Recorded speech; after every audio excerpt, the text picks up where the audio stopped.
Hello,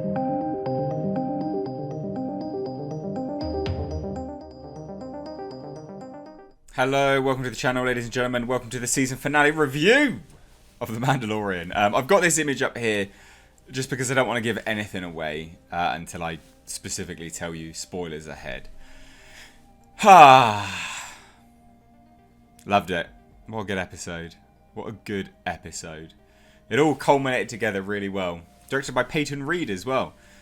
Written and, of course, created by Jon Favreau. Really good episode. Really, really good episode. We knew where this was going, didn't we, right?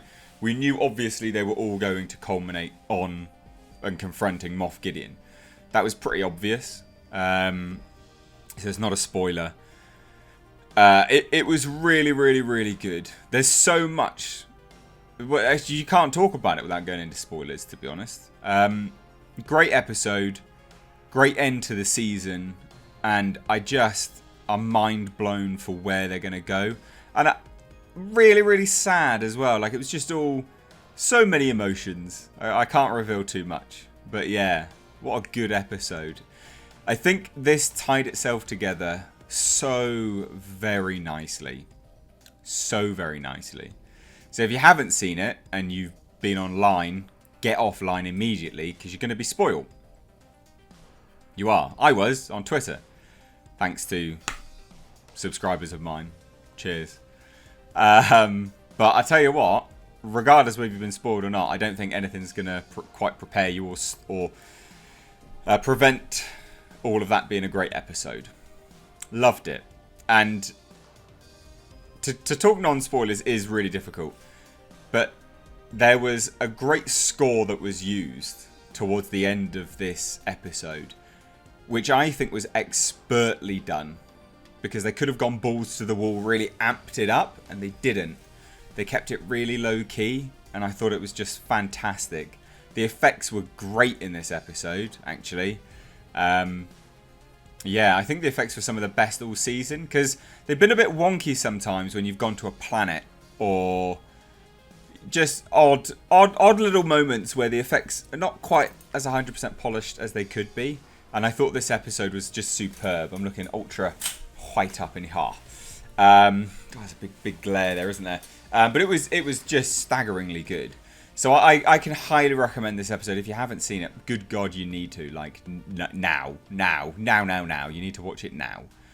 And now I'm excited and also a bit sad for what to come next. Yeah, Boba Fett was great. Everyone was great. It's everyone that you expected to be in it was in it, basically. And more. And more. So let's talk spoilers, because you can't do anything else, can you? I can't not talk about spoilers. And I got to review it in spoilers, realistically. So if you don't want spoiling, leave. Okay? Full spoiler warning now. I'm giving you the spoiler warning.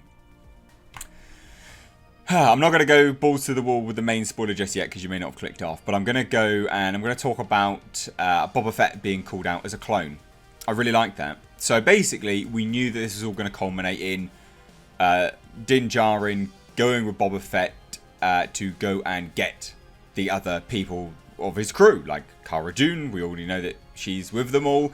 He went to go and get Bo-Katan, and there was a real good badassery with Boba Fett. So Boba Fett's not Mandalorian. He says he's not Mandalorian, kind of, because he gets called out by Bo-Katan. Bo-Katan says, like, oh, you know, you're a disgrace to the army, you're not Mandalorian. He's like, I never said I was. And I really enjoyed, like, for whatever people that call this woke, or I don't even know if there are, but just for argument's sake, let's say there are. They allowed Boba Fett to call Bo-Katan what she is, which is a princess, but doing it in a way which is condescending. And I liked that. Just because people like that exist, and, you know, he should be like that. It's Boba Fett, for God's sake. He's not going to care. He is going to be condescending. And he was like, yeah, don't you worry about it, princess. And, like, I liked that. I thought it was good because it's in character. And if they'd washed it away too much and kept it a bit too clean, it wouldn't have worked. I still don't like his armor repainted. And it's not because the armor's repainted. It's because it's on black. So we've got a black cloak underneath. And the grey is what worked. I think if it was against grey, it would look less cosplay, basically. So anyway, they go to get Bo-Katan to go and storm Moff Gideon's ship. It was great. Oof, was it good. So, we open with the episode of them doing all of that. And as they're en route to Moff Gideon's ship, they take on one of the Imperial cruisers, right? They get that, and it's got the cloner on board. And so it's out and out, yeah, he is a cloner. They sort of reveal what they've been doing, cloning people and things like that. And this is ultimately, it all builds towards the sequel trilogy. It does, because of lines from Moff Gideon saying, I've got what I want from him, blood, which will now bring new order to the galaxy. So it is, it's the Emperor. It's all it's for. It's for the Emperor and Snoke. It's for cloning.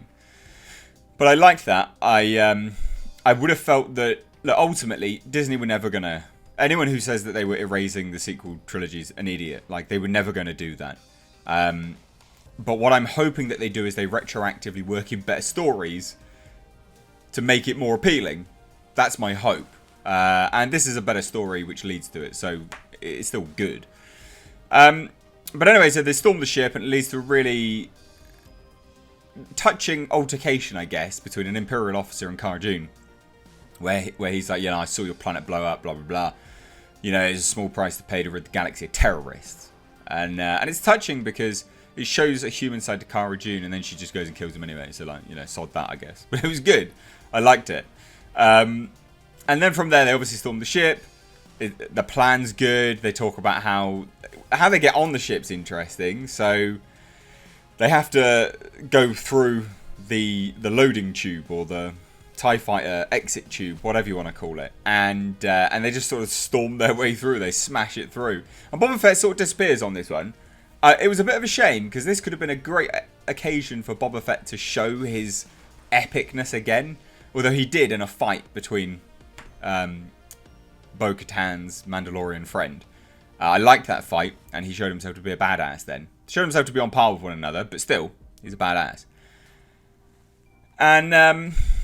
And it also, I tell you what, that fight, going back a little bit, that fight between Boba Fett and Bo-Katan's friend does indicate just how much Boba Fett held Jango Fett as his father. He's like, it was my father's. And she's like, no, you're a clone. I've heard that voice 1,000 times. And he's like, watch yourself, princess, because it's going to be the last one you hear. And I liked that. I thought that, again, touching, it humanises the character just a little bit. He needs some form of humanising to make us engage with him a little bit, and I liked it. But anyway, so they storm the ship. All things go astray. The Dark Troopers come out. They're badass. The effects on them were really good. I like the sheen on them, the shine as they're walking down the corridors. It sort of glistens and reflects off. That was really nicely done. And there's just such physical prowess to them. But obviously, with the robotic nature, they beat the living crap out of Din Djarin. He has a super issue with that. But he pulls out the Beskar spear, kills one, deactivates one, whatever you want to call it. And basically, it all culminates in this big fight where Moff Gideon double crosses Din Djarin because he's like, I've got what I wanted. You can just take him then, but just providing I can leave. And he's like, yep, fine, cool. Because Din Djarin's like Mandalorian. It's a barter. It's a deal. Who cares? He's gonna think that he's gonna keep to his honor. So he goes to get it, and then Moff Gideon goes absolutely batshit with the Darksaber, and it leads to this massive fight where obviously the Mandalorian wins, but in doing so, he actually wins the Darksaber, which causes a bit of an issue later in the episode between him and Bo-Katan, which will be, because technically he's the rightful king to the throne of Mandalore now, which is, well, good character arc anyway, but he doesn't want it, he doesn't care, he's like, I yield, just take it, I literally couldn't give a shit, like, just take it, not interested, take it, mate, see you later.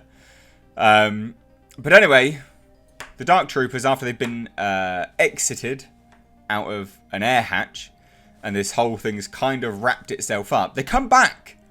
Oh yes, Moff Gideon's captured, they're all in the bridge, there's this tension between them because of the Darksaber, and they're like, bogeys inbound, what life signs? None. And Moff Gideon's like, well mate, you thought you had a problem with one. Ha ha ha, imagine a platoon.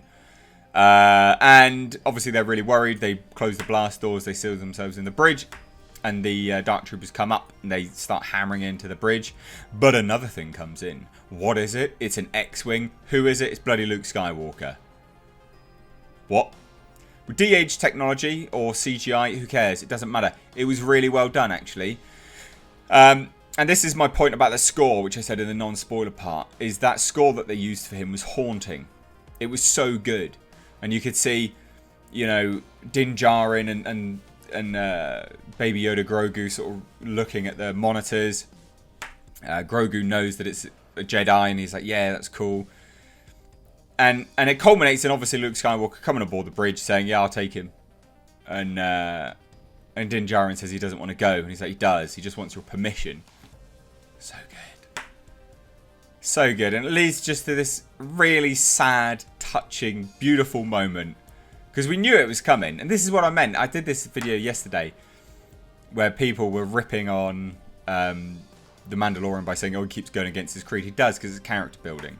And it culminates in this. It's been building up to this one moment. Do you remember Grogu's kept looking at him and looking at other people's faces going, why can't I see your face?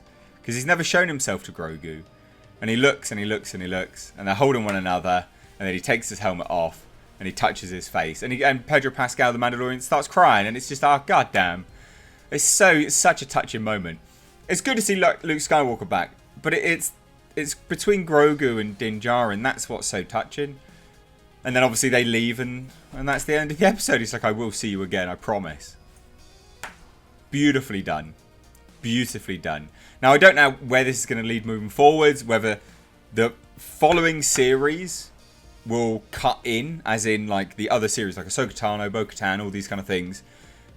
Whether they are then going to tell the story leading up to eventually, I guess, Din Djarin meeting back up with Grogu. I don't know.